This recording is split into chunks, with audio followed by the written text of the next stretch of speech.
Sports app with hundreds of pre-live and in-play football markets. Download it now. Boyle Sports. Time to play. I'm prepared to do anything I can to play for my country again. Do it then. What about your start to the game? It wasn't bad, was it? Why should an honest answer be a mistake? How can a modern day manager not have a mobile phone? Why should he? Gary Breen won't be happy.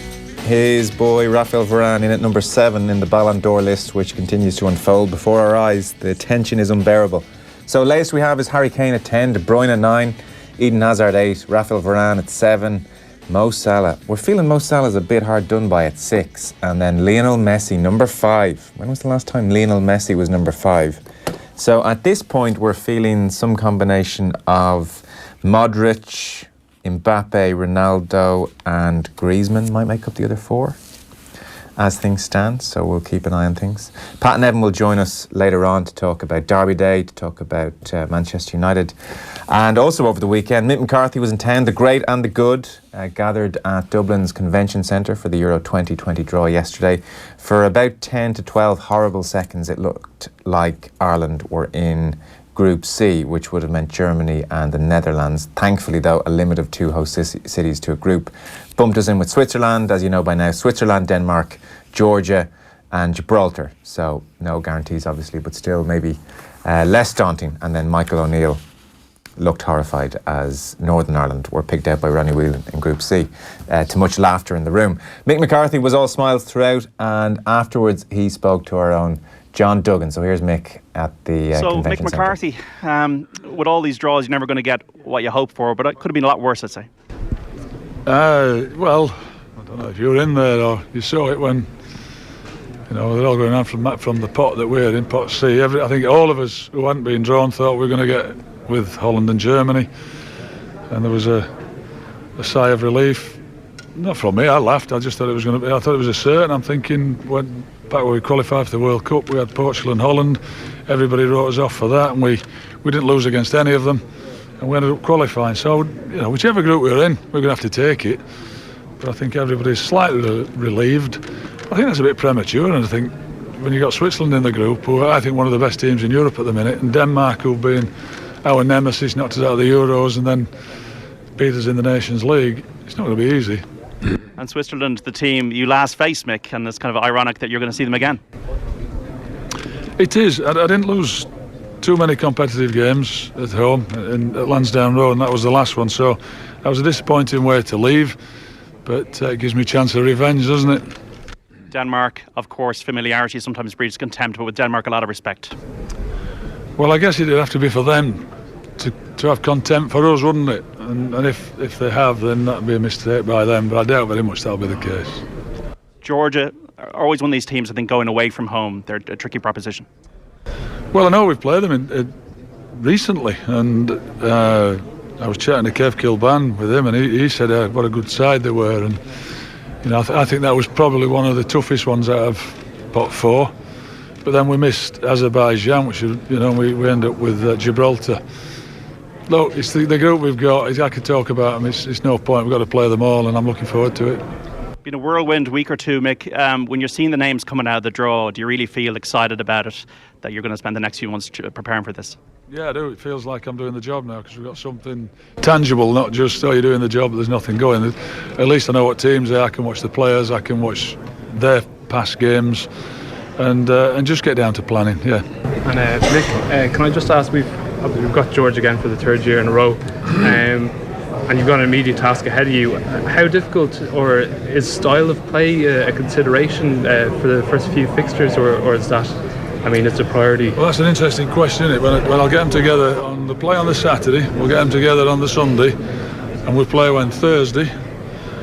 I'm hardly going to have a revolution of style of play, and so let's have a season to turn it around. That's not going to be the case. It's going to have to be, well drilled in 4 or 5 days, organised, make sure that we're ready to go, we know what we're doing, and be competitive. But 5 days preparation isn't going to change the world, believe me. Might change the results. Do you know the players well, or do you have a lot of research to do in terms of the players available to you? I know most of the players. I can't say I know them all personally, I've been away a long time. They're all at different clubs, but all the ones who've been playing, I know. Yes. You obviously didn't see a game yesterday, but have you done kind of have you had an opportunity to do much scouting since you kind of I suppose you got the word that there was interest in you getting the job? I went to watch Brentford Sheffield United on the Tuesday, having got back Monday. I went to Millwall on Wednesday. TC went to watch Villa. He went to watch Birmingham Preston yesterday. We had somebody at Reading. So yeah, pretty much. Yeah, we've looked at games. Of course we have. Yeah. And the Championship pool of players, I guess, is that kind of where you're sort of looking at for maybe players to break into the squad? Wherever they are. No, I'd love them all to be playing in the Premier League, because that would mean that they're all better footballers, I guess, and playing it in a better competition. Wherever they are, wherever I think they're good enough, I'll source them from anywhere. And there's kind of a lot of grumbling about maybe we don't have enough Premier League players, but in terms of the Championship, but what's the point in grumbling about it? But the step I can't argue about it, can I? If they're not playing the Premier, what's the point of me grumbling? But is the step up to international football from the Championship, is it easily manageable? Well, I tell you back there when we played in 2002, and the players were playing in the Premier League, but we had lads who were all at the bottom of the Premier League, real scrapping away, Kince and Matty Holland, and I had Gary Breen, who hadn't even got a club. So I don't subscribe to that. You just, whatever it is, whatever I've got, I'll get them together and make the best of them and try and make sure we qualify. Grumbling is not one of the things I do. So there we are, that was Mick. I think he's made a good start with the media for sure. Mick McCarthy, been very open and happy to talk and happy to answer questions. And that was him speaking before the computer threw out the fixtures. So as you know, I'm sure at this stage, March 23rd is when it's all going to kick off, away to Gibraltar. 5:30 kickoff, and then Georgia at home 3 days later, and then in June it'll be Denmark away and Gibraltar a few days after that, and then just one game in September, that'll be at home to the Swiss, so that'll be a huge game obviously, and then October Georgia away, which will be tricky, and 3 days after that Switzerland away. That's a tricky doubleheader, Georgia away and Switzerland away in October, and then to be followed in November by Denmark. And let's hope that's not a finale to things the way it was for Martin O'Neill in the World Cup qualifications. So Denmark at home, November 18th, will be the final lot of games. So that's it. It'll be played over a space of a few months, nice and quick. And they were Mick McCarthy's initial thoughts. We'll bring you Seamus Coleman now. Coleman was obviously playing for Everton yesterday. We had that game live and off the ball. Nathan and Kev Kilban were there. We talked to Coleman about the game, obviously, but also Nathan wanted to get his thoughts on Martin O'Neill's departure and the appointment of Mick McCarthy. Have a listen. A lot's gone on since we last spoke less than 2 weeks ago up in our house with the national team, change in management over the last 2 weeks. Were you surprised with how quickly it all happened in the end with Martin O'Neill leaving? Yeah, we played the game, and then I think it was a couple of days later it broke, and I've said it from day one, anytime a manager is left, it's never a nice feeling. I always feel like it's part responsibility of myself and other players, and any manager that comes into club level or international level, they're always wanting to do the right thing, they're always wanting to win matches, and the boss personally was great with me and give the nation some unbelievable nights.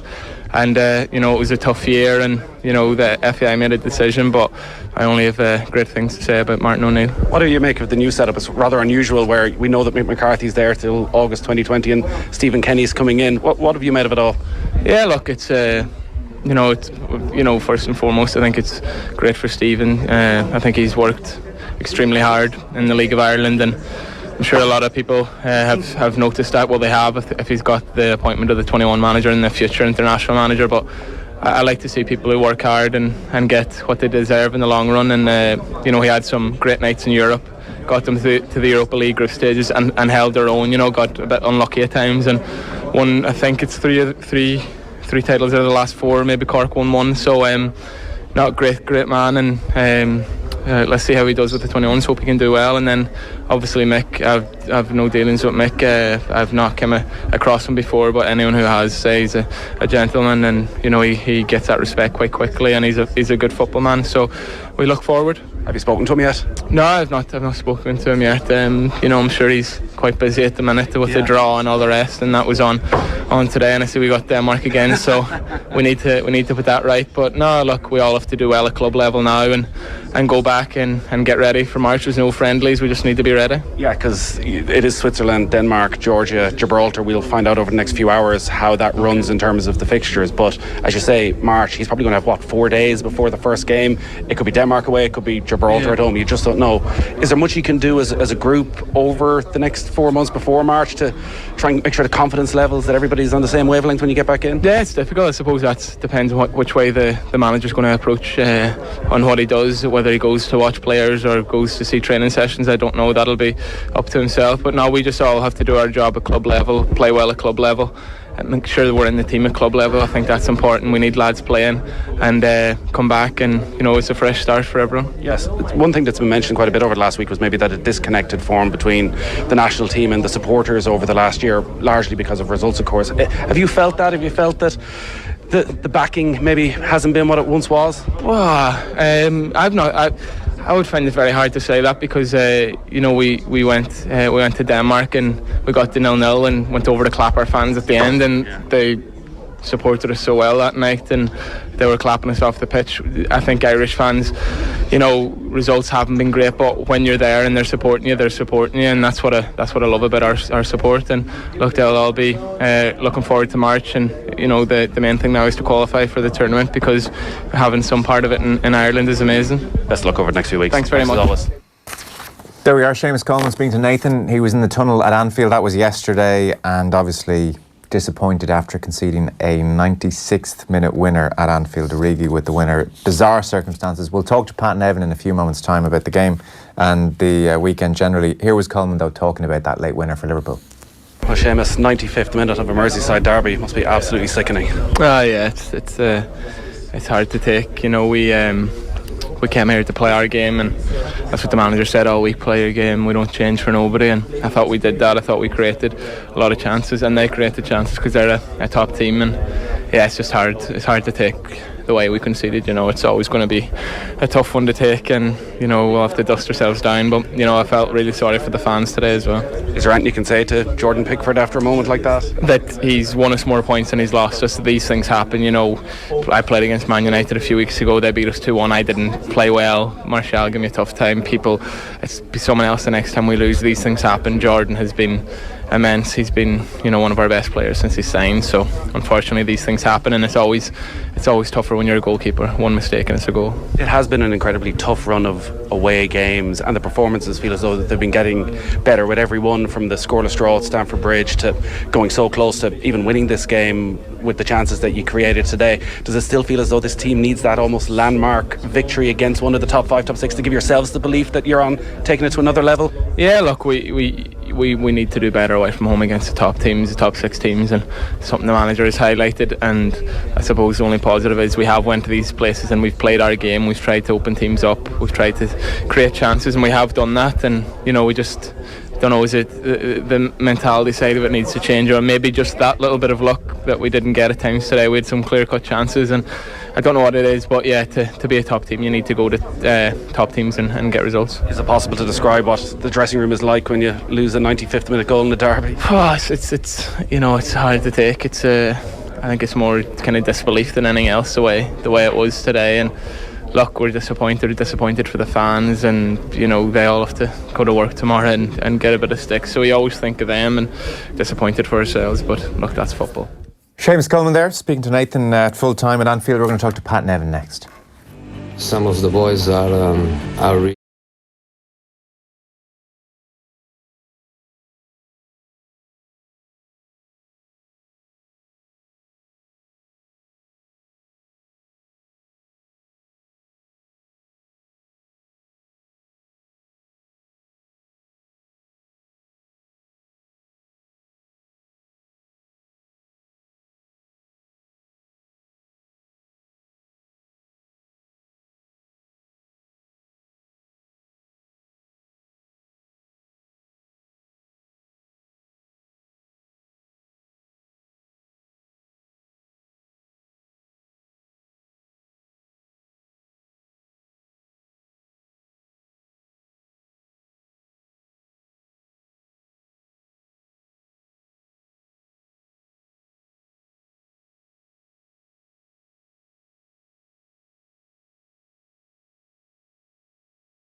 be lifting the lid on our attitudes towards drink. Asking how much is too much and revealing the findings of our personal drink diaries.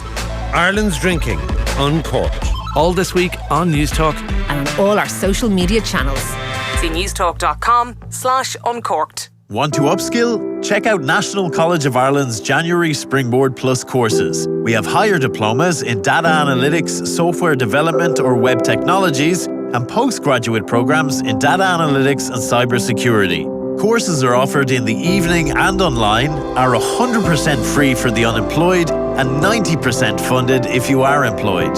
Come to our Springboard information session on Wednesday, December 5th at 5 p.m. in the IFSC or visit ncirl.ie.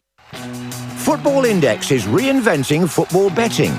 You can buy and sell the world's top players. Their value may go up and down, but it's not over with the final whistle like a regular bet. Football Index reinventing football betting. Start building your portfolio today at footballindex.co.uk or download the app now. New customers only, minimum deposit and conditions apply. Gamble responsibly.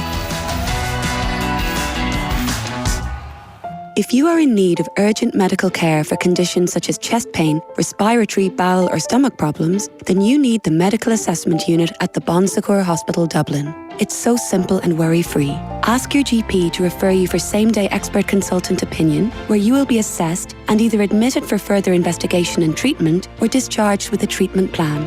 To find out more about the Medical Assessment Unit, visit bonsecours.ie/Dublin. Bon Secours. Advanced medicine. Exceptional care. I saw Santa on Christmas Day, and he has a big beard. A big white one. Yeah. And he's wearing red stuff. And he had a Christmas hat on as well. He came down the chimney. He left a big bag of presents, like a huge one. He doesn't go on holiday. No. Never seen Santa? Should have gone to Specsavers. How does he fit down the chimney? Off the ball. This is News Talk.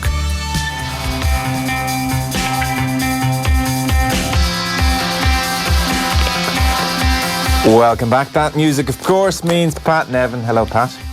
How you doing? You all right, Joe? Yeah, very well. So we were just keeping an eye on the Ballon d'Or all evening. Number 10, Harry Kane. Number 9, Kevin De Bruyne. Number 8, Eden Hazard.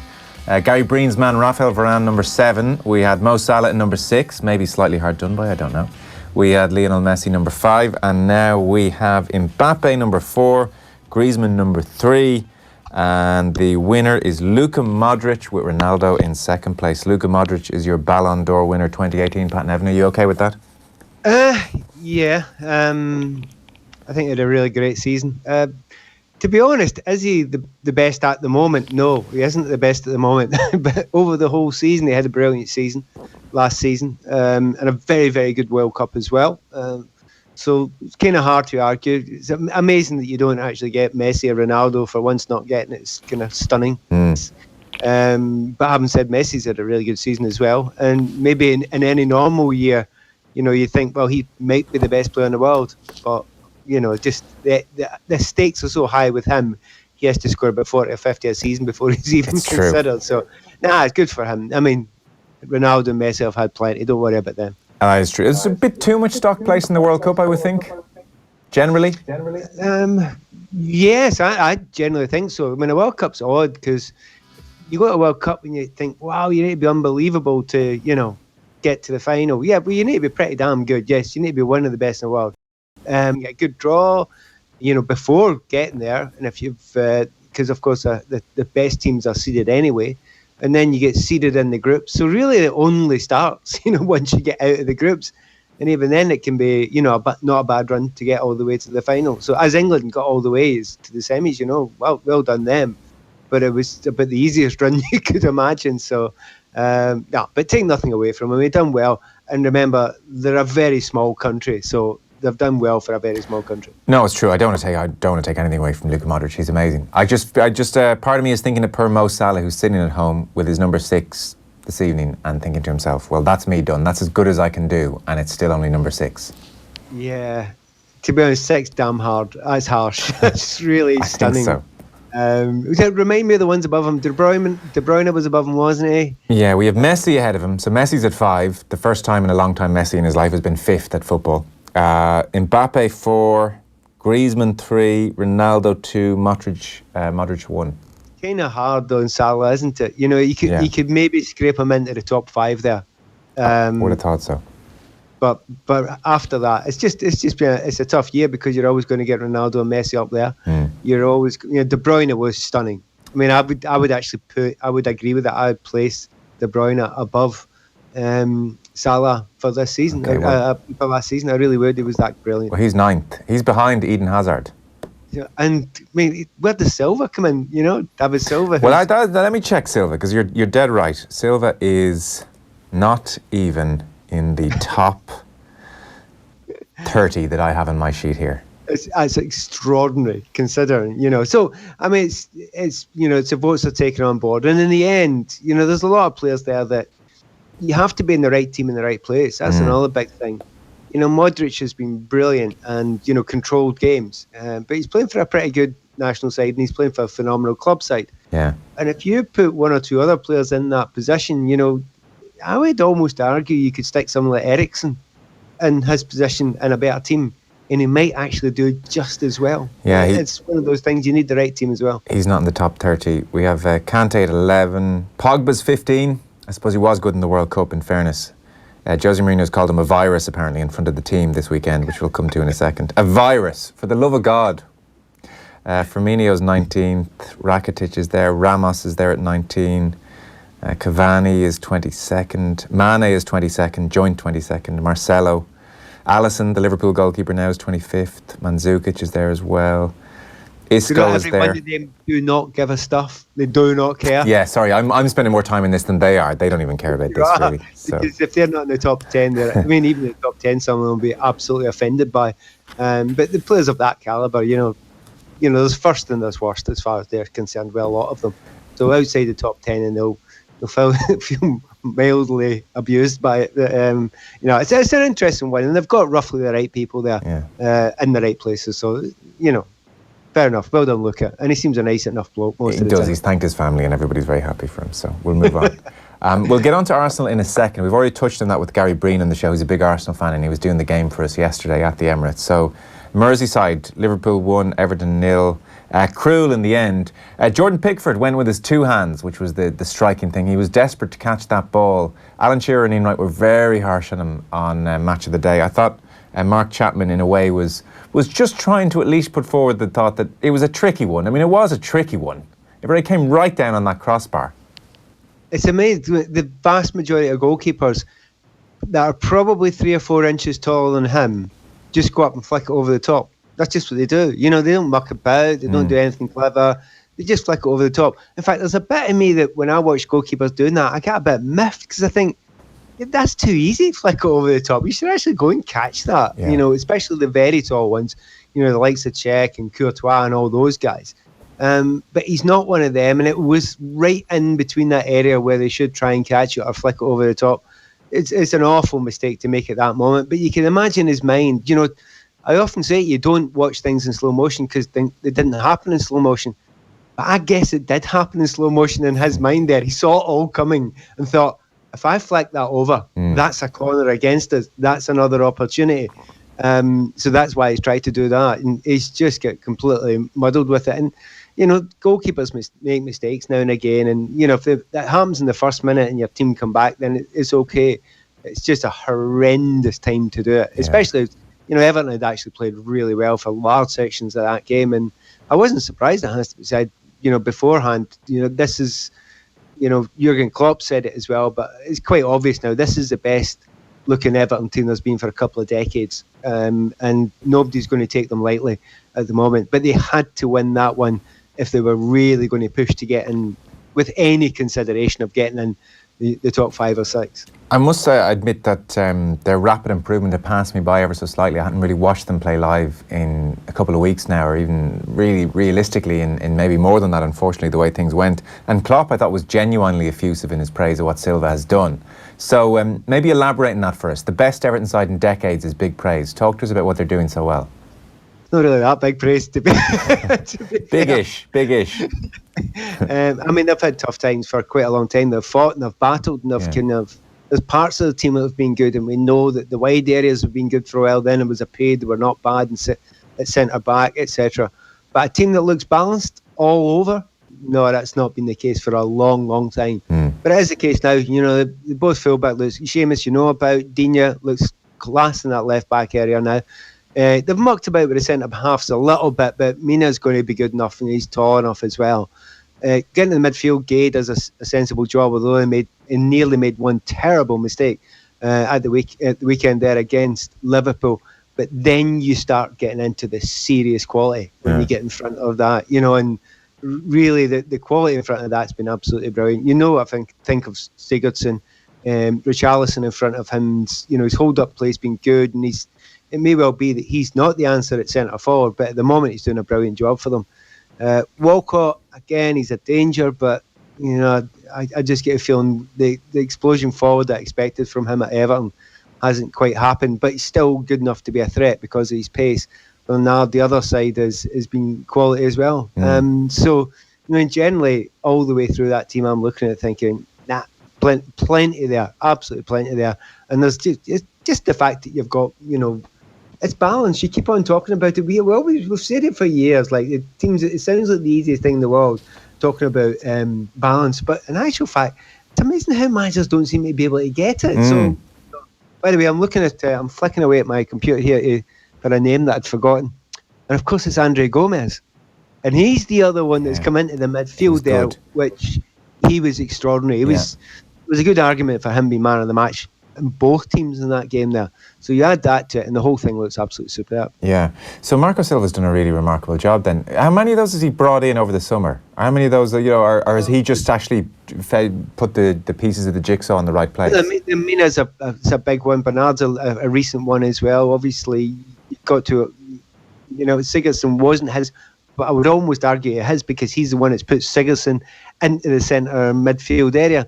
And of course, Andre Gomez as well has been, a massive change from the start of the season as well. So, I mean, it's not exactly half a team, but you're getting the best out of the group that's there, and also, bringing out the best of Sigurdsson, getting it in a position maybe others wouldn't have considered putting Richarlison as a centre forward. They've got Tosin, they've got Calvert-Lewin, but he doesn't think they're good enough, so he puts Richarlison there, which is the correct answer at the moment, but a lot of people wouldn't have thought of that.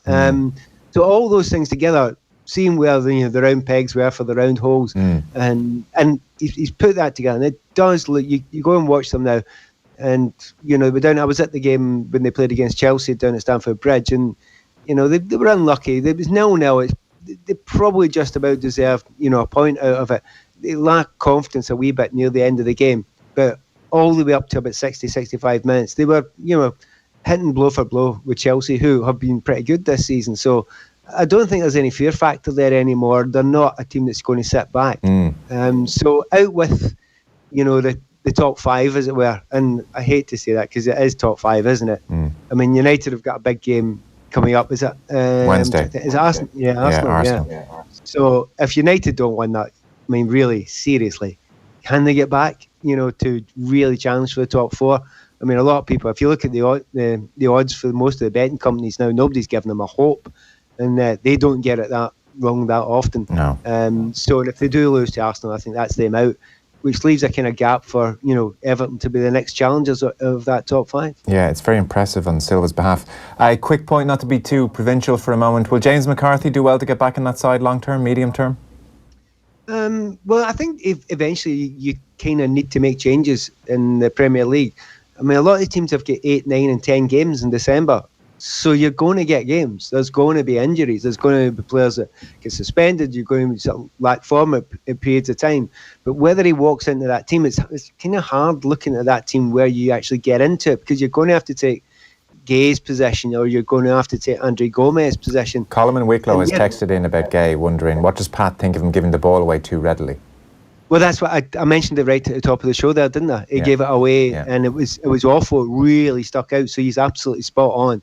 And it wasn't even. It was one of those ones where he just got the ball the wrong side of him a couple of times, And it's, you don't do that when you're the last man in the midfield. And it was absolutely the worst thing you can do, apart from a bad pass back from that position. Don't get caught there. Always be aware, and he was unaware. He's not usually like that. I actually think he had a particularly weak game in that game, but I've watched him a lot, and he's not like that all the time. Okay. As for Liverpool, so their approach this season, it's becoming fairly apparent now. They're not pressing with the same manic intensity, and I'm curious, is that self-preservation and very much an edict from the top? So let's try and be at our best at the business end of the season, or is it some kind of tiredness, maybe best exemplified by Firmino? What's your sense about how Liverpool are going about their business when they don't have the ball? Well, if he tries that, inverted commas, heavy metal football for 90 minutes for every single game all this season, when half his team were in the World Cup, and they tried it all for a large part of last season as well, well, he's going to burn them out. Okay. No shadow of a doubt. They will burn out. Firmino, as you're correct, quite rightly say, already looks slightly burnt out. Salah has had a very good start to the season, but nowhere near the quality it was, for large periods of last season. And you could almost say the same for Leroy Sadio Mane as well. So, you've got to give them a little bit of a rest. It was good to get Shaqiri in, so it gives them a little bit of a chance. But playing that high-intensity stuff for that amount of time in this season after a World Cup, I think it would be madness. However, learning how to do it at the right times in the game and knowing when the signals are to do that, well, there's nothing wrong with that, because that's not new. Because I played exactly like that when we played. With a different methodology then. It was give it to let their centre-back get it and then rush them.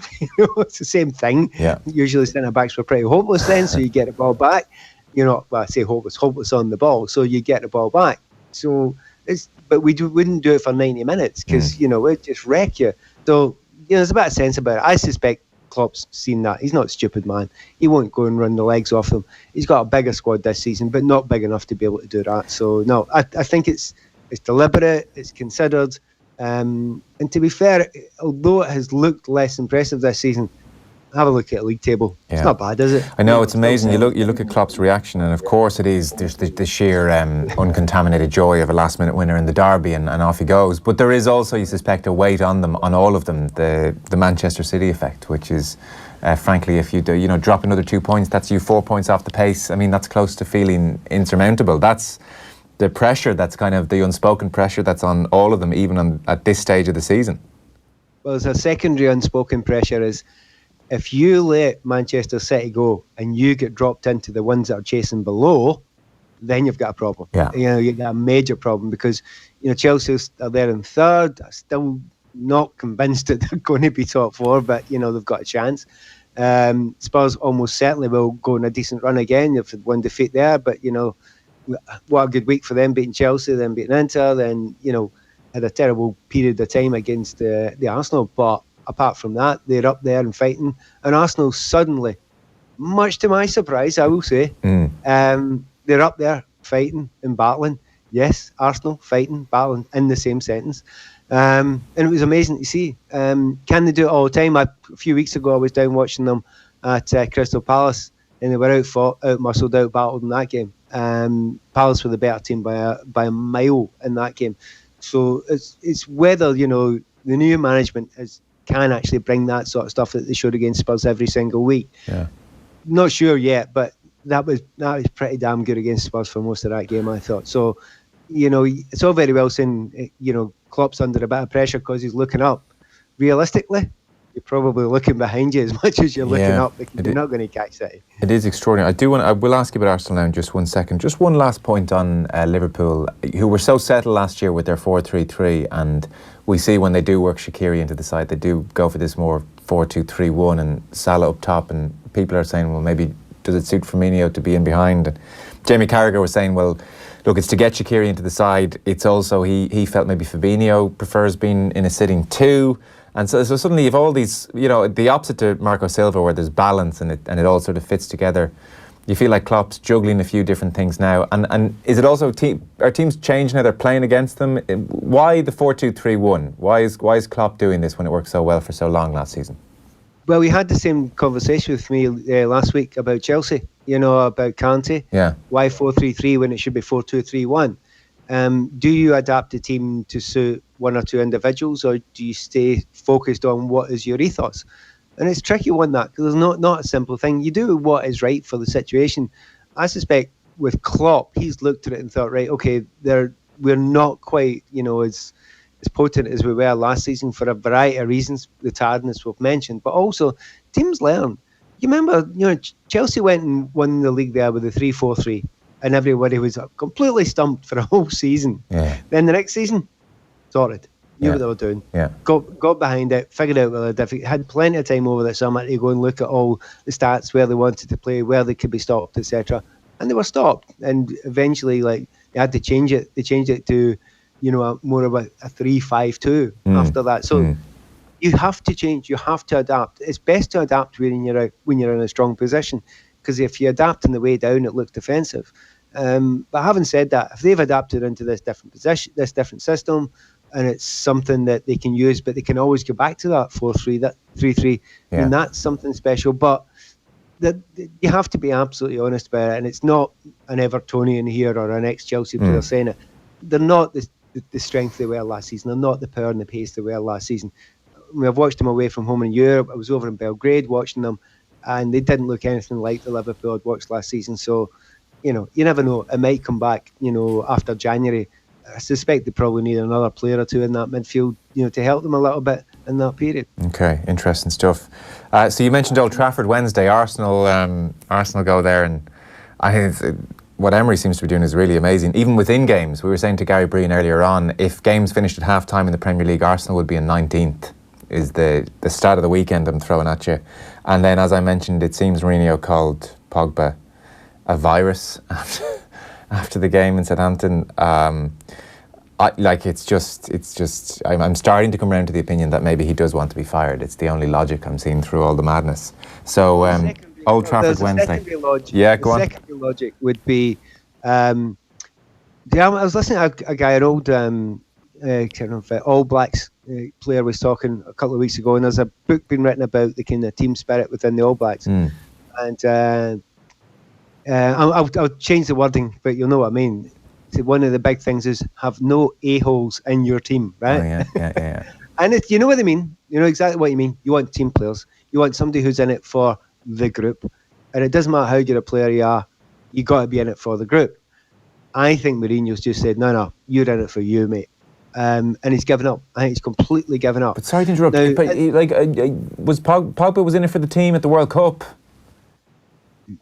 I'm not. You're not convinced? Okay. Generally, a team player, it just always seems to be about him. And sometimes it works. I mean, hey, it always seemed to be about Ronaldo, Yeah. But you better be damn good every week if it's all about you.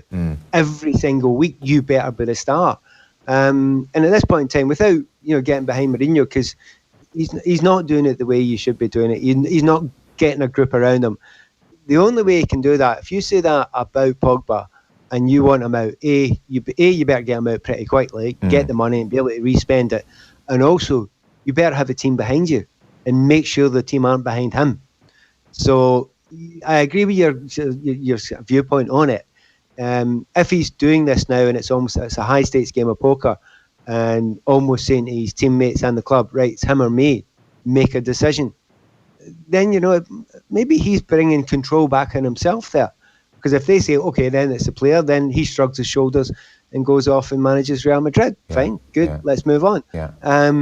But if they back him and get rid of Pogba to probably Real Madrid or somebody like that, then he then has shown his power and his strength in the group again. But he's got to start getting everybody working together as a unit, because it still doesn't look like it yet. It's kind of ugly. And going 2-0 down against Southampton was just absolutely extraordinary. And I won't write it off yet, but a lot of people, I'm pretty close to writing off. They're 8 points off of that second place where Arsenal are just now. If Arsenal beat them in this one, they'll be 11 points off Arsenal. It's a long way back against a bunch of teams who aren't losing many games. Yeah. Wednesday's going to be fascinating, especially if they lose, to see what reception it gets in Old Trafford. Pat, beautifully done. We'll talk next week. Well, I'll try. Can I just finish in one last line? Always, I've got quite a busy week next week. Okay. So wait for this. So on Sunday, I'm at Chelsea Man City. Monday, Newcastle Watford, is it? For News Talk. For News Talk? No, that's Sunday. Yeah. You're not there you're not there for News Talk. I think it might be. You're not. There's no chance we're doing Newcastle Watford next Monday. We'll talk off air. Right, continue. Okay. On Monday, I'm at the Everton game. Oh, sorry, so you're at Chelsea City for News Talk on Sunday. No, Chelsea City's Chelsea TV. Ah, is that Saturday? I've got all this, right? So okay, you're at Newcastle Watford on the Sunday, maybe. Sunday, yes. Yes, you said Monday. You said Monday. I was freaking out there. Okay, right. Sunday, right, good. I'm back on board. So Saturday, Chelsea. Yeah. Sunday, Newcastle. Mm-hmm. Monday night, Everton. Mm-hmm.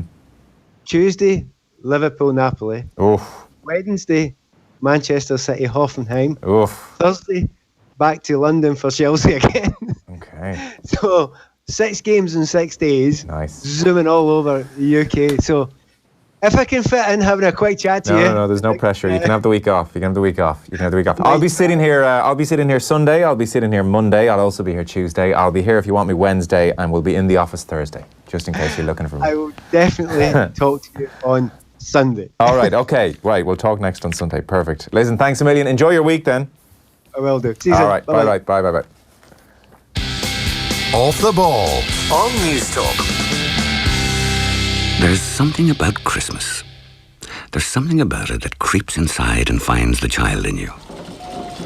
I was having a look around the shops to see what Santa might be bringing the boys, and there was this train set. Old style, black engine with maroon stripe, green and black carriages, all set up like. And the sound it made. Soft. Yet it cut right through all the space-agey screeches in the place. And I remembered another Christmas morning, waking up, the windows frosted over with cold. You could see your breath. And the thing that woke me was that sound. And I didn't dare hope.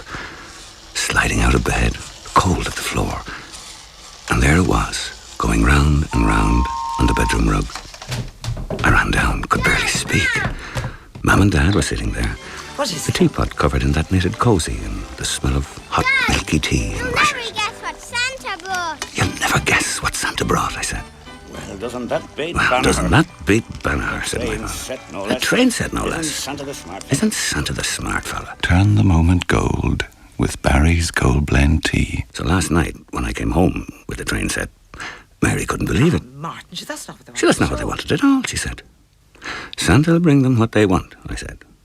This is from me. Put the kettle on, we'll have a cup of tea. Do you know, when doing the weekly shop, I make a great effort to purchase food produced here in Ireland, like these Kiltafeely Ballybridge water sausages. Sounds Irish? Product of Ireland? Made in Ireland? Confused? Just because it seems local doesn't mean that it's actually produced here. With the Love Irish Food logo, it means it's produced in the Republic of Ireland using local ingredients when available. Kiltafeely Ballybridge water. No, where's that again? Don't tell me. Don't tell me. Know where it comes from. Choose Love Irish Food. The all-new Dacia Duster is more rugged, robust and even better looking. And from €149 per month, it's got the perfect figure too. It's the sort of car you'd swipe right on. The sort of car you'd do the dirt with. And by that I mean take it for a drive. Off-road. Light your fire for the all-new Dacia Duster. Visit your local Dacia dealer today. Finance is made under a hire purchase agreement. Terms and conditions apply. Deposit required subject to lending criteria. See dacia.ie. Off the Ball. This is News Talk. Now, welcome back. So we're pretty much done for the evening. You can download all the best stuff, including Andy Lee was in studio earlier on talking about Fury against Wilder. Really good stuff from Andy, as usual. And time to tell you as well that our mystery voice this evening was, of course... I can't relate to it in any way, shape or form. Gary Neville, as you watch Chemical Ban on the 6 o'clock show tonight, this evening on Virgin Media. So congratulations to Cunningham, who has won a pair of VIP tickets. Eamon, we'll see you at Friday's show from Musgrave Park, the latest Off the Ball Roadshow in association with Heineken Rugby Club. Tomorrow morning, OTBM is back on all your screens and all your social channels from 7:45 a.m. And then tomorrow we're back at 7. We've got a really good show for you tomorrow, actually. There's one piece I can't tell you about because I don't want to jinx it, but it should be very interesting if we can pull it off. And then Jason Quigley, Donegal's finest, in studio. He was in a couple of days ago, Jason Quigley, and did about 30-40 minutes with him. Really good chat, really interesting guy on a host of levels. So Jason Quigley will play that out for you, and then Dan McDonnell as well in on the football show. So that's the plan tomorrow. Richie McCormack is on the way, and we'll see you tomorrow. Good luck.